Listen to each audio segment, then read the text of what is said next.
बिस्मिल्लाहिर्रहमानिर्रहीम।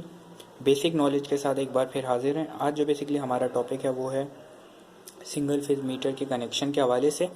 आज हम डिस्कस करेंगे सिंगल फेज मीटर के कनेक्शन किस तरीके से किए जाते हैं और थोड़ा सा हल्का फुल्का सा सिंगल फेज मीटर के बारे में भी डिस्कस करेंगे। तो यहाँ पे हम चलते हैं कनेक्शन की तरफ डायरेक्ट। ये जो साइड आपको ये जो नज़र आ रही है ये तार, ये बेसिकली इनकमिंग कहलाती है। इनकमिंग बता रहा हूँ आपको क्या है। और ये साइड जो कहलाती है ये कहलाती है आउटगोइंग। इनकमिंग सप्लाई वो होती है जैसे जो कंपनी आपको इलेक्ट्रिसिटी प्रोवाइड कर रही है, जस्ट लाइक बाबडा के इलेक्ट्रिक जो भी सप्लाई कर रही है वो आपको सप्लाई देगी यहाँ तक।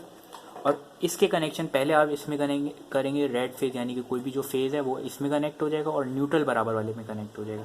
अब ये न्यूट्रल आपस में दोनों में शॉर्ट होते हैं तो न्यूट्रल आपका यहाँ पे बाहर निकल गया आउट। और इसी के बिल्कुल एट दी एंड आखिर में जो होगा वो फेज वायर निकलेगा।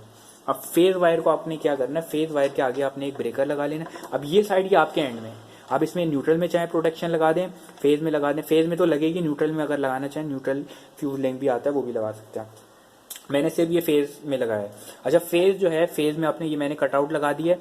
अब ये मेरी रेटिंग है, मतलब मेरे घर में जो भी फॉर एग्जाम्पल लोड मुझे पता है कि भाई मेरा 15 एम्पेयर से ज़्यादा नहीं होगा, तो मैंने 15 एम्पेयर तक का जो है जो भी जितने लोड था उस हिसाब से कटआउट लगा दिया। आप अपने हिसाब से लोड लगाएंगे, जितना भी आपका लोड होगा आप उस हिसाब से कटआउट लगाएंगे, ठीक है।